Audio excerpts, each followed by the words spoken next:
Marcus Kane never wanted a scene. He wanted the ultimate, unbreakable verdict.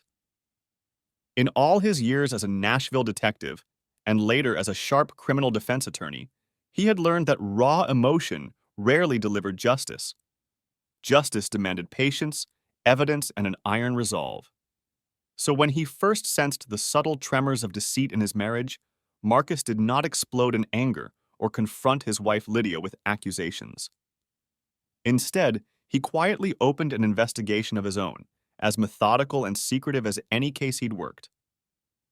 It started with something small, a cigarette butt. Late one September night, Marcus took out the trash, and there it was at the bottom of the garbage bin in their garage, a crumpled Marlboro light butt. Lydia had quit smoking years ago, right around the time they got married. She had been proud of leaving the habit behind, and Marcus had supported her through the withdrawals and the cravings. There was no reason one of her old brand cigarettes should show up now, unless she'd started again in secret. Or unless someone else had been there, smoking in the shadows. Marcus felt a chill of suspicion run down his spine as he plucked the butt out with gloved fingers. He examined it under the dim garage light, lipstick on the filter. Lydia's shade. She must have smoked it. But why in the garage trash and not the ashtray out back where she used to indulge? The question swirled, but Marcus kept his face and manner calm.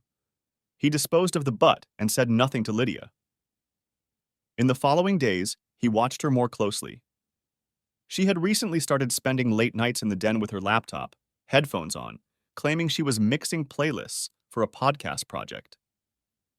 At first, he found it endearing that she'd found a creative hobby. But now that seed of doubt took root. Was the podcast just a story? On 2 occasions that week, Marcus woke past midnight to find her side of the bed empty. Each time, he padded quietly downstairs.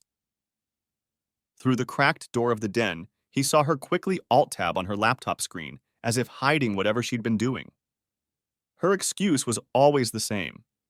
She was editing audio, time slipped away, sorry for the late hours. She'd been a loving wife for most of their 8-year marriage, or so Marcus believed. Lydia was sociable, younger by a few years, with a free-spirited streak that balanced well with Marcus's more guarded, analytical nature. He cherished her, trusted her, until recently. Now he started re-examining the past months for every inconsistency. There were plenty. The sudden girls' night outs that never produced any photos or stories. The unexplained charges on their credit card for an upscale restaurant on a night Lydia had claimed to be eating with her mother. Little things that Marcus had trusted as truth at the time, but which now looked like brazen falsehoods. Each recollection tightened the knot of anger in his stomach. Marcus's training told him not to ignore evidence, no matter how circumstantial. If something felt off, it likely was. So he began gathering intel quietly. One evening, after Lydia left her laptop open and went to shower, Marcus sat down and gently tapped the spacebar. The screen flickered onto an email draft filled with music links and flirty banter addressed to someone named Ryan C. Before he could read more, Lydia's footsteps sounded in the hall. Marcus clicked the screen off and slipped away, heart pounding. Ryan C., just a casual correspondent about her podcast or something more. He noted the name and resolved to find out. It didn't take long for an ex-detective with Marcus's skills to identify Ryan Cole, a 32-year-old music producer quickly rising in the Nashville scene. A little social media digging showed Ryan posing at a mixing console, hashtags about a new record deal. He was handsome in a slick way, charming smile, designer leather jackets, exactly the type Lydia would find exciting. The realization that this might be the man creeping into his marriage made Marcus's stomach turn. But outwardly, he remained ice. As careful as Lydia thought she was being, she slipped up more than once. Over the next few days, Marcus quietly gathered additional proof. One morning, Lydia left her phone unattended on the kitchen counter when she stepped out to walk their dog. A text notification lit up the screen, and Marcus's pulse jumped at the name. Ryan. Ensuring Lydia was still outside, he unlocked her phone, She hadn't even bothered to change the passcode they shared, and opened the message thread. What he found cemented everything: flirtatious exchanges, plans for secret meetups, and photos. In one image, taken in their very own master bathroom, Lydia stood before the mirror in her ivory robe, the same robe Marcus had gifted her, while behind her, reflected in the mirror, stood Ryan, shirtless and unmistakable. She must have snapped that picture when she thought Marcus was away or wasn't looking, perhaps to tease her lover. The audacity of it made Marcus's stomach churn and his vision burn at the edges. He quietly forwarded that incriminating photo and a few of their damning text messages to his own device for documentation, then carefully deleted any trace of his access from her phone.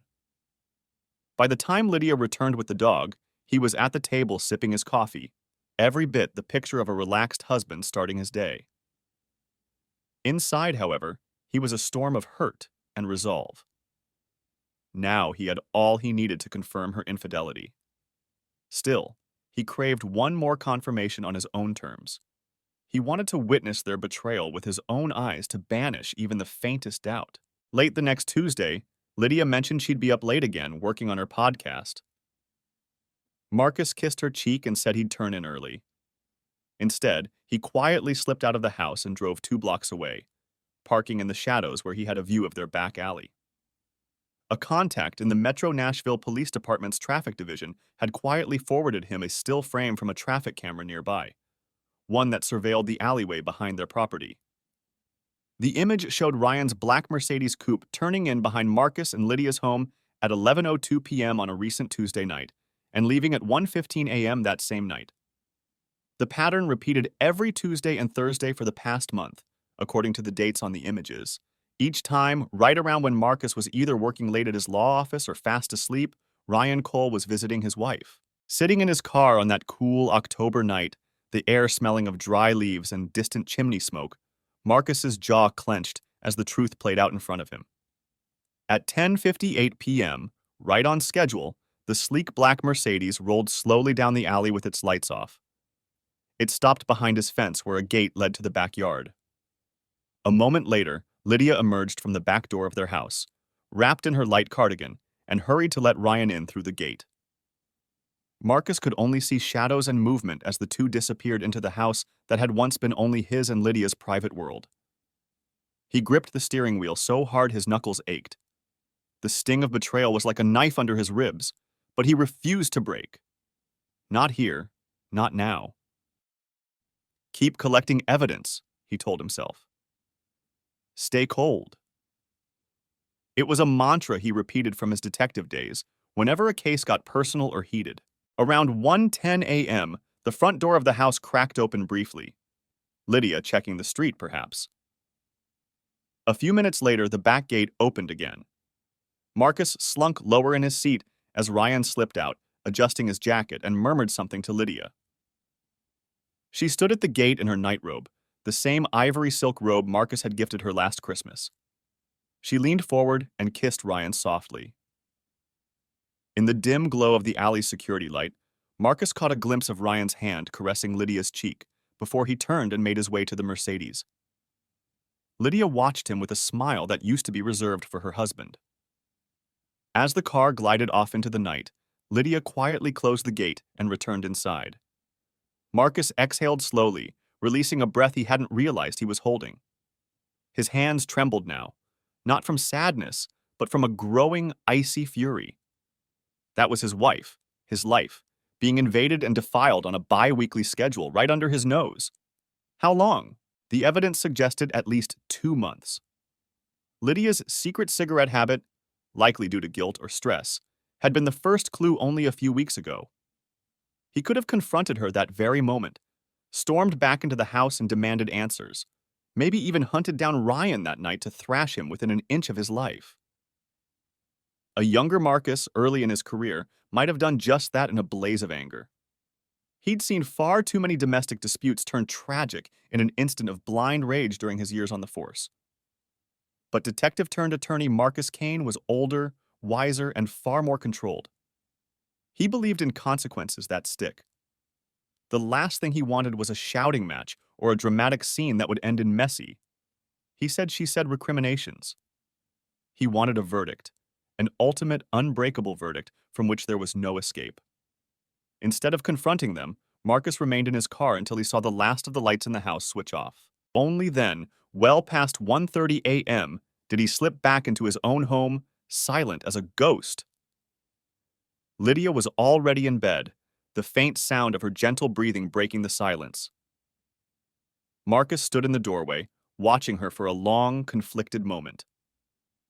In sleep, under the soft glow of moonlight through the window, she looked so much like the woman he thought he knew. Peaceful, loyal, loving. The image might have tugged at his heart once, but now it only steeled his resolve. He undressed quietly and slid under the covers. Lydia stirred slightly as the mattress shifted. You okay? She murmured, half asleep. Why are you up so late? Couldn't sleep, Marcus whispered back, forcing a yawn into his voice. Went out for some fresh air. Sorry if I woke you. She made a soft, contented noise and nuzzled against his shoulder. Marcus lay on his back, eyes open, heart pounding with adrenaline, yet his exterior remained composed. He gently draped an arm over her as if nothing were amiss. In that midnight quiet, holding his unfaithful wife in his arms, Marcus finalized the outline of a plan. A plan for retribution so exacting and irreversible, it would feel less like revenge and more like passing sentence on a proven traitor. Betrayal of this magnitude deserved punishment. Lydia and her lover thought they were playing him for a fool. They were about to learn that Marcus was no ordinary husband scorned. He was an expert in uncovering secrets and manipulating the system's edges to deliver justice, the kind that left no loose ends. Ruthless preparation. True to his plan, Marcus did not confront Lydia or breathe a word of what he knew. Instead, he set about methodically preparing his trap.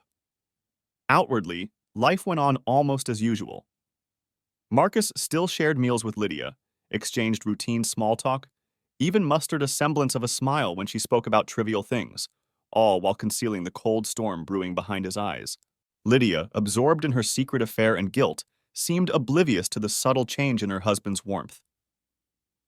For 3 weeks, under the guise of long hours at work and weekend errands, he assembled every element required to utterly ruin Lydia and her lover without ever tying back to himself.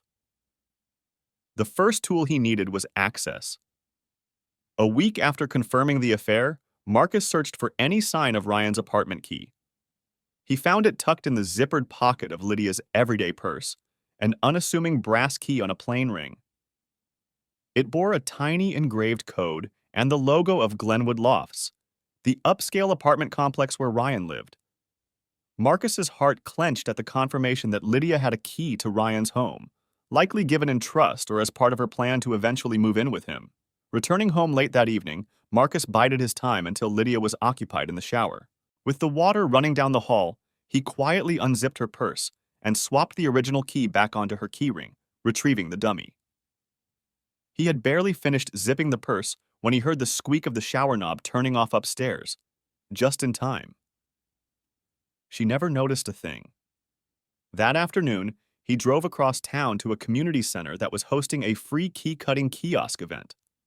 There, amid kids getting bike locks cut and volunteers engraving pet tags, Marcus quietly duplicated Ryan's loft key using a universal blank. He worked meticulously, comparing the new cut to the original tooth by tooth. The kiosk attendant paid him no mind among the crowd. In under 15 minutes, he had an exact replica. Next, Marcus secured the most dangerous piece of his plan, an unregistered handgun. He knew exactly whom to contact. Back in his detective days, he'd busted a small-time weapons dealer named Darius Reed. But Marcus had also quietly saved the man from a harsher sentence by testifying about his cooperation. Darius still operated in the shadows of Nashville's underground, and he owed Marcus a favor. One drizzly Friday night, Marcus arrived a few minutes early and killed the engine behind a shuttered auto body shop in West Nashville. Through the blurry veil of rain on his windshield, He wondered briefly at how far he was going, breaking laws he once swore to uphold. But betrayal had changed the rulebook. When Darius's car pulled in, Marcus stepped out without hesitation to meet him. Under the weak glow of a street lamp, Darius handed over a worn steel revolver wrapped in oilcloth. "No cereal, just like you asked," Darius muttered, his eyes flicking with curiosity. The firearm was old but functional. A .38 special revolver whose original serial number had been filed off the frame, rendering it virtually untraceable. Marcus checked the cylinder and barrel with a flashlight to ensure it was clean and unloaded. Satisfied, he passed Darius an envelope thick with cash, more than fair market value. "We're square now," Marcus said flatly, making it clear there would be no further contact. Darius nodded and disappeared into the night without another word, tucking the cash into his jacket as he went. Marcus watched the dealer's car merge into the rainy darkness, a strange calm settling over him. He had just committed a felony by purchasing that gun, crossing a line he could never uncross, yet he felt no urge to turn back. With access secured and the gun in hand, Marcus sought something that would irrefutably tie Ryan to that weapon. He found the answer in the form of an innocuous, coffee-stained napkin. Ryan and Lydia had a habit of meeting at a cozy cafe in East Nashville on Wednesday afternoons, a place safely across town from Marcus's usual circle. Anticipating this, Marcus enlisted the help of a barista he knew at the cafe. Years ago, as a young cop, Marcus had helped the barista's family during a burglary investigation, and the grateful young man was eager to return the favor in secret. At Marcus's request, the barista agreed to keep any item that Ryan discarded during one of their rendezvous. Sure enough, the very next week Ryan and Lydia visited the cafe, cuddled in a corner booth over cappuccinos, and shared laughter. Marcus did not show himself. He had no desire to sit feet away watching his wife giggle with her lover. Instead, he waited in his car around the block, phone in hand, as his contact kept watch inside. After the couple departed, the barista retrieved a napkin that Ryan had used to dab spilled coffee off the table and his fingers. A brown ring of espresso stains marked its center, and Ryan's fingerprints were pressed in telltale smudges along the edges. That evening, the barista slipped the used napkin into a Ziploc bag and handed it off to Marcus in a discreet exchange behind the cafe. "Is this what you needed?" the barista asked quietly, unsure of its importance. Marcus peered at the stained paper through the plastic. It was dotted with Ryan's prints, and likely a bit of his DNA, more than enough. "Perfect," he replied, giving a tight smile and a thankful nod. He added a generous tip of cash for the barista's trouble and told him to forget they ever spoke. In the course of tying up loose ends, Marcus had also stumbled upon another piece of his wife's secret plans, a printed contract for a U-Haul moving truck, dated for the end of the month. He found it tucked in a folder in Lydia's home office. She had claimed she was planning to help her mother move some furniture, but the destination listed wasn't her mother's address at all. It was an apartment in the very complex where Ryan lived. That lie confirmed what Marcus already suspected. Lydia had been preparing to leave him to start a new life with Ryan. He pocketed the contract without a word. If Lydia was arranging her escape, he would make sure it became part of the evidence that would ensnare her lover and collapse their futures together. At last, after weeks of preparation, Marcus set the stage for the final act. He picked a Thursday when, according to the routine he'd established, Ryan would be occupied with Lydia at Marcus's own house from late evening until after midnight. Marcus felt a cold irony in using their affair nights against them. While Lydia betrayed her vows in the marital bed, he would be out orchestrating their ruin. On the chosen night, at nearly 11:30 p.m., Marcus donned dark clothing, gloves, and a black baseball cap pulled low, an outfit as nondescript as any late-night dog walker or delivery driver. He drove to Glenwood Lofts, parking 2 blocks away and approaching on foot through a side alley. The complex had a secured front entrance and a CCTV camera above it, but Ryan's copied key let Marcus slip inside without so much as a buzz to the night concierge downstairs. He kept the brim of his cap low, obscuring his face from the camera as he passed. Inside, He took the stairwell up to the third floor, eschewing the elevator to avoid any chance encounters. Luck was on his side. The halls were empty and silent as he ascended to the third floor where Ryan's Unit 3B was located. Outside 3B, he stood still and listened. No music, no television sounds from inside. Ryan was definitely out. Marcus eased the key into the lock, heart thumping a steady, controlled rhythm. The deadbolt turned, and the door opened. He slipped inside and shut it softly behind him. For a moment, he stood in the dark entryway, holding his breath, listening. No alarm system beeped, no unexpected sounds, only the faint burble of the fish tank in the living room. Marcus allowed himself to exhale. The hardest part was over. Ryan's apartment was dim, lit only by the bluish glow of a large fish tank in the corner of the living area. Marcus allowed himself a brief moment to take in the space. It was stylish and modern, with framed posters of platinum records on the wall, mementos of Ryan's budding career. On the coffee table sat 2 wine glasses beside an empty bottle, likely remnants of an evening Ryan and Lydia had shared. A faint lipstick print on one glass confirmed it. Lydia had made herself at home here. The thought made Marcus's jaw tighten, but he refocused on the task. Moving swiftly, he found the bedroom. It was moderately tidy, the bed made, perhaps rarely slept in since Ryan spent many nights with Lydia.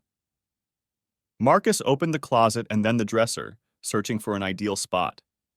In the top dresser drawer beneath a stack of folded shirts, he found a small steel safe box, locked, but nothing a few seconds with a pick couldn't handle. With deft hands, he picked the cheap lock and lifted the lid.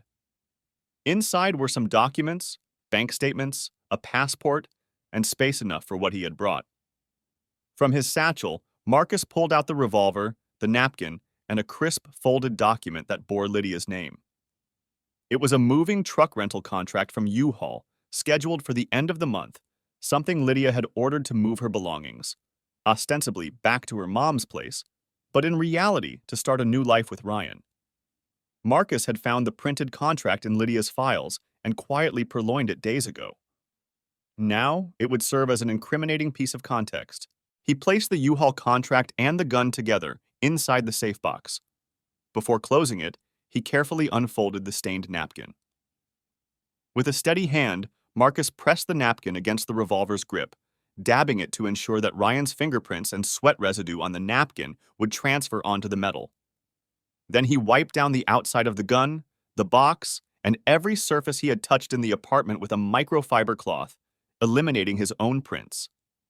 Satisfied, he closed the lid of the box, relocked it, and slid it back into the drawer under the shirts.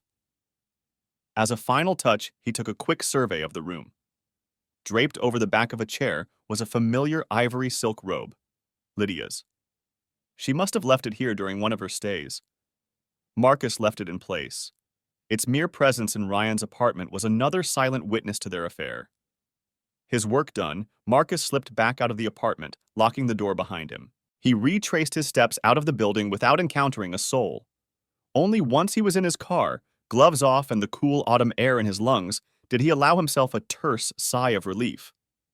The stage was set. All that remained was to tip off the authorities and let fate, or rather, carefully guided justice, take its course. Elsewhere in Nashville, Lydia was blissfully unaware that any trap was being laid for her. Just a week earlier, on a warm evening in Ryan's Glenwood Lofts apartment, she had curled up in bed with her lover, whispering about the future.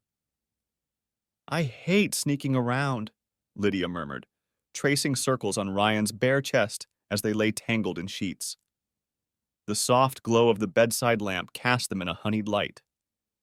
"I feel so guilty sometimes. Marcus doesn't deserve this." Her voice wavered, but Ryan gently tilted her chin to face him. "Hey," he said softly. "We'll be together soon, out in the open. You said you were going to talk to him after the holidays, right?" He brushed a strand of hair behind her ear. It was a conversation they'd had before, but Lydia still hadn't worked up the courage to actually confront her husband. She sighed. "I will. It's just 8 years of marriage. It's hard to walk away from that. From him. Guilt flickered across her face. She did care about Marcus in her own way, or at least cared about not hurting him. But her heart now belonged elsewhere. Ryan's hand found hers and squeezed. He'll be all right, Ryan assured, though a hard edge in his voice belied his indifference toward Marcus. You said it yourself. The marriage has been dead for a while. You deserve to be happy, Lydia. We both do. His words were a soothing lie she chose to believe. Lydia managed a small smile and nestled closer to Ryan's warmth. I started making arrangements, she admitted. I booked a U-Haul for the 30th. Told Marcus I might visit Mom then and help her move some things. Her heart thumped anxiously at the thought of actually going through with it. Once I have my stuff out, I'll tell him. It'll be easier that way. Quick, like ripping off a Band-Aid. Even as she said it, tears pricked at the corners of her eyes. Ryan kissed her forehead. That's my girl, he murmured. Soon, this will all be behind us. He didn't acknowledge the glistening of her eyes. Instead, he pulled her on top of him with a playful grin, clearly eager to distract her from second thoughts. Lydia let herself be drawn in, pushing the guilt and dread aside. In that moment, wrapped in Ryan's arms, she convinced herself that somehow everything would work out. The perfect frame Friday dawned cool and clear. Marcus woke early, adrenaline humming in his veins. Today was Judgment Day. He dressed and went through his morning routine calmly, coffee, a glance at the newspaper, while Lydia moved around the kitchen in awkward silence. She had no idea that anything was amiss, but Marcus's own anticipation made him keenly aware of every passing minute. Shortly after Lydia left for her job, she had taken a part-time role at a local music magazine, a detail Marcus filed away with dark irony. He set the plan in motion. In his study, Marcus opened a brand-new prepaid flip phone, one he'd paid for in cash, and activated under a fictitious name weeks ago. He dialed the Metro Nashville Police Department's non-emergency line first, disguising his voice slightly with a gravelly scruff in his throat.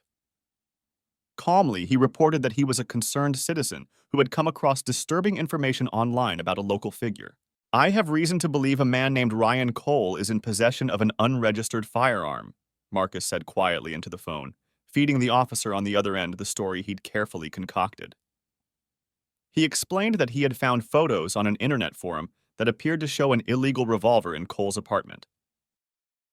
I'm texting you the address and a picture I found, he added. Apartment 3B at Glenwood Lofts. The gun is hidden in plain sight there. He then hung up and, using the prepaid phone's text function, sent a message with Ryan's address and an image attachment to a number his contact at the precinct had given him for anonymous tips. Next, Marcus made a call to the regional ATF field office's tip line, echoing the same warning. He knew a federal agency's interest would escalate the situation quickly. Speaking in a low, urgent tone, he described a high-profile music producer, possibly trafficking unregistered weapons, and directed them to the same Glenwood Lofts apartment. Evidence is on site, he insisted. You'll find what you're looking for in his home. He gave no name, and when the operator started to probe for more details, Marcus gently ended the call saying, "Just doing my duty, ma'am," before clicking off. Marcus wasn't done.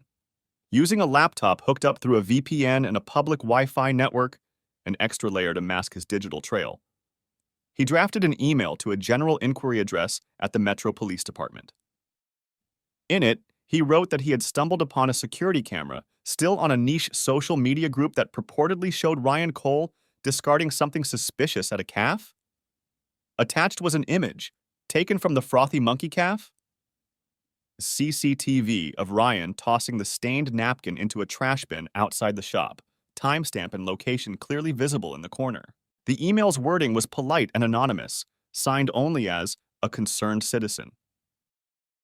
Within minutes of sending it, Marcus deleted the temporary email account he had created for this purpose and shut off the laptop. He then snapped the cheap burner phone in two, pried out its SIM card, and resolved to drop the pieces in separate trash bins far from home. Lastly, earlier that week, Marcus had mailed a plain envelope to the Davidson County District Attorney's office. Inside was a typewritten letter, composed on a library computer printed on generic paper, describing a Nashville music producer potentially involved in illicit arms dealings. Though the letter had likely not yet reached the DA's desk, its impending arrival would later reinforce the narrative he had spun. Marcus had made sure to leave no fingerprints on the letter or envelope. By mid-morning, the dominoes were tumbling exactly as planned. Marcus headed to work at his law office downtown, forcing himself to focus on mundane paperwork to quell his nerves. Still, his mind kept drifting to what was unfolding across town. Every distant wail of a siren made his pulse quicken. Every minute that ticked by without news felt excruciating. Marcus reassured himself that he had left nothing to chance. Now he could only wait for the inevitable outcome. Around 11:30 a.m., as Marcus pretended to review a case file at his desk, one of his colleagues poked his head in the office door. "Everything okay, Kane?" asked James, a junior partner, noticing Marcus hadn't touched his coffee. "Fine," Marcus replied with a tight smile. "Just prepping for a client meeting." He tapped a stack of random briefs on his desk. James lingered, eyeing him. "We're all grabbing lunch at Tallulah's. You coming?" James offered. Marcus's jaw flexed. This was the worst possible timing. Yet he maintained a calm aid. "Not today. I have a lot to catch up on," he said evenly. James shrugged. "All right. Let me know if you need anything." The colleague left, and Marcus exhaled slowly. Even the slightest distraction felt unbearable while he waited for news. Sure enough, around noon, his phone buzzed with a news alert. Heart thudding, Marcus glanced at the headline. "Breaking! Metro Police ATF conduct raid in West End. Local producer arrested." Earlier that hour, a team of 6, a mix of Metro PD officers and ATF agents, converged on Glenwood Lofts, warrant in hand. Residents peered from cracked doors and down the hallway as law enforcement in tactical vests stacked up outside apartment 3B. With a shouted command of, "Police warrant!" they rammed the door open and swept inside. Ryan Cole, who had been home in between studio sessions, stumbled out of his kitchen at the crashing sound of his door splintering. Wide-eyed and disoriented, he raised his hands instinctively at the sight of guns and badges. Agents barked orders for him to get on the ground. Ryan dropped to his knees, confusion rattling through him. "Woo! What is this? What's going on?" he shouted, only to be met with curt commands to stay down. While one officer kept Ryan pinned and cuffed on the floor, others fanned out to search the apartment pursuant to the warrant. They overturned couch cushions, peered behind the toilet tank, and rifled through closets. It didn't take long for a detective to call out from the bedroom, "Got something!" In the opened dresser drawer, they discovered the small lockbox. A few swift strikes with a pry bar popped it open, revealing the revolver within. An agent carefully lifted the firearm with gloved hands, noting the filed-off serial number. "Illegal weapon recovered," he confirmed, exchanging nods with a colleague. Beside the gun in the box lay a folded piece of paper, Lydia's U-Haul contract, which an officer glanced at before tossing aside on the bed, and a woman's silk robe that had been draped over a chair was cast to the floor during the search. "That's not mine! I've never seen that before!" Ryan protested vehemently from the other room as officers began hauling him up off the floor. He had heard the words "illegal firearm" and panic set in. I want a lawyer," he stammered, voice shaking. One of the ATF agents gave him a cold, almost bored look. "You can tell it to the judge," the agent said, as Ryan was led out in handcuffs. Neighbors up and down the hall peered from doorways, watching the local celebrity being marched out by police. A few held up phones to record the spectacle for social media. Ryan's face burned with shame as one woman he recognized, a friendly neighbor who'd once asked for his autograph, stared at him in disbelief. He opened his mouth to protest his innocence again. But under the stern gaze of the agents, he said nothing. Cameras flashed outside as news reporters who had caught wind of the commotion snapped photos of Ryan being loaded into a squad car. By the time Marcus saw the second news alert ping his phone at 1 p.m., the coverage had already begun. He locked his office door and read the developing story with a pounding heart and steady hands. Music producer arrested in ATF sting, declared the Nashville Herald's website. The article detailed how an anonymous tip had led authorities to search Cole's residence, uncovering an unregistered .38 caliber revolver with its serial number obliterated. Unnamed police sources noted that Cole had loudly insisted he was framed, but officials declined to comment on any such claim. It mentioned that Ryan Cole was being held pending charges related to illegal firearm possession and possible trafficking, with bail set at an eye-watering $250,000. A mugshot of Ryan, wide-eyed, hair disheveled, accompanied the piece. Another industry blog speculated that Cole's skyrocketing career was effectively over, and that even if proven innocent of trafficking, his reputation might never recover. Marcus allowed himself one slow exhale of relief and satisfaction. The evidence was overwhelming and the narrative clear. Ryan was finished. The aftermath, no mercy offered by evening, news of Ryan's dramatic downfall had spread through Nashville's social and professional circles.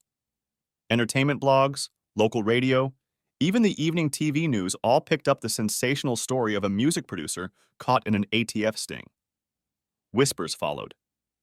Industry insiders who knew of Ryan's relationship with Lydia began connecting the dots. Lydia's infidelity was not splashed in photographs or tabloids, but in the wreckage of the man she had pinned her hopes on. Lydia spent that afternoon in a daze of humiliation and panic. She had seen the headlines and watched Ryan's perp walk on the 6 o'clock news with a hand clamped over her mouth in horror. In a single day, her lover had been branded a criminal and hauled off to jail. She tried calling Ryan's phone repeatedly, but of course he never answered. He was already behind bars, awaiting an arraignment that might be days away.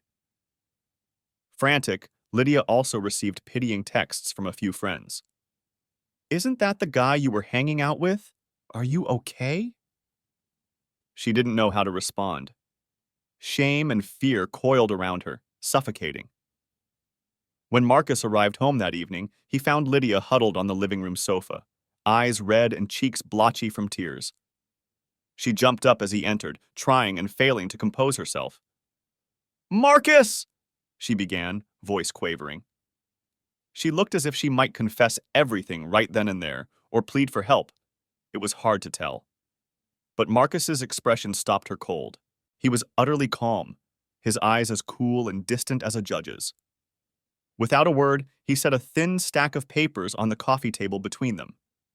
On top lay a printed copy of the Nashville Herald article about Ryan's arrest. Lydia's eyes flicked down to the headline, then back up to her husband. I can explain," she blurted out, voice cracking. Marcus raised a hand slightly, a gesture more of tired dismissal than anger. "There's nothing to explain," he said quietly. "The facts speak for themselves." Lydia gingerly picked up the papers. The first was the article. The same mugshot of Ryan stared back at her, causing her to wince. Beneath it, however, were divorce papers. Her hands trembled as she flipped through them. Marcus had filed on grounds of adultery and willful misconduct, explicitly citing actions endangering the marriage. Attached was a copy of their prenuptial agreement's infidelity clause. As she scanned the documents, dread filled her eyes. The prenup stipulated that a cheating spouse forfeited any claim to shared assets. You're divorcing me," Lydia whispered, throat tight. "Yes," Marcus answered, matter of fact. "Effective immediately. I've already instructed the bank to freeze the joint accounts and moved my portion of funds as per the prenup's terms. You will find your access to our savings and credit lines has been removed." His tone was eerily gentle, as if discussing a business transaction. Lydia's vision blurred with tears. This couldn't be real. In the span of a day, she had lost the man she'd betrayed her husband with, and now she was losing her marriage and financial security in one swoop. Rage and desperation flickered across Lydia's face. You set this up," she choked out suddenly, letting the papers drop. It wasn't a question so much as a wild accusation born of anguish. Ryan never had a gun. This doesn't just happen. You framed him! Lydia's voice rose, raw and trembling between a sob and a scream. I'll tell them, Marcus. I'll tell the police what you've done. Marcus's eyes flashed with a sudden intensity as he cut her off. And say what? That your husband somehow masterminded an ATF raid to punish your lover. His tone dripped with cold skepticism. Face reality, Lydia. The evidence is all on their side, and it damns Ryan, not me. Lydia recoiled as if struck. She knew he was right. She had nothing beyond her own desperation. Fresh tears welled in her eyes. You did this to him, to me, she repeated weakly. Marcus did not flinch. He regarded her with an unreadable stare. You did this to yourself, he replied evenly. Marcus, please! Lydia stepped forward, reaching for his arm. I'm sorry. I made a mistake. A terrible mistake. But you can't. You can't just ruin our lives over it. Please, we have 8 years together. Doesn't that mean anything? Don't throw it away. Marcus stepped back, out of her grasp. Our lives, he echoed, a faint note of incredulity sharpening his words. The life I thought we had ended the moment you decided to carry on with him. He gestured toward the article on the table. This? Consider it a consequence of that decision. Lydia's legs seemed to give out. She sank onto the couch, sobbing silently into her palms. There were no more lies to tell, no excuses to offer. In the silence that followed, only her ragged breaths and soft cries marked the passing seconds. A flicker of pity stirred in Marcus's chest. The sight of the woman he had once loved, now crumpled in sorrow, was undeniably tragic. But the emotion dissipated as quickly as it came. The Lydia he'd loved no longer existed, replaced by a stranger who had callously shattered their life. Finally, after what felt like an eternity, Lydia wiped her face and stood. A kind of numb resolve settled over her. Without a word, she walked upstairs. Marcus watched as she packed a single suitcase with shaking hands, just a few clothes and essentials. He did not offer to help, nor did she ask. When she came back down, he was waiting by the front door, divorce papers in hand, ready for her signature. Lydia paused, looking at the man she once loved and realizing there was nothing left of that bond. She signed where indicated, pressing so hard out of anger and despair that the pen's tip nearly tore through the paper. The scratching of pen on paper echoed loudly in the stillness of the foyer, a grim finality to their years together. I'll go to my mother's, she murmured, avoiding Marcus's eyes. Marcus simply nodded and opened the door. Dusk had fallen, casting long shadows across the porch. Lydia stepped out with her suitcase. She hesitated as if wanting to say something more, an apology, a plea, a curse. But no words came. Without another glance, she walked out into the night, head down and shoulders hunched, carrying whatever remained of her shattered world in that one bag. As the taillights of the taxi Lydia had called disappeared down the street, Marcus closed the door and stood alone in the quiet house. He felt a strange, tranquil emptiness. There were no triumphant smiles, no gloating. Just a final sense of order restored. His gaze fell on a framed wedding photograph atop a nearby cabinet. A younger Marcus and Lydia beaming on a sunny afternoon, captured in happier times. He lifted the frame, regarded it for a long moment, then placed it face down in a drawer. It was a quiet, symbolic closing of a chapter that had already ended the night Lydia betrayed him. In the end, he had not needed to raise his voice or his hand. Justice, his justice, had been served with clinical precision.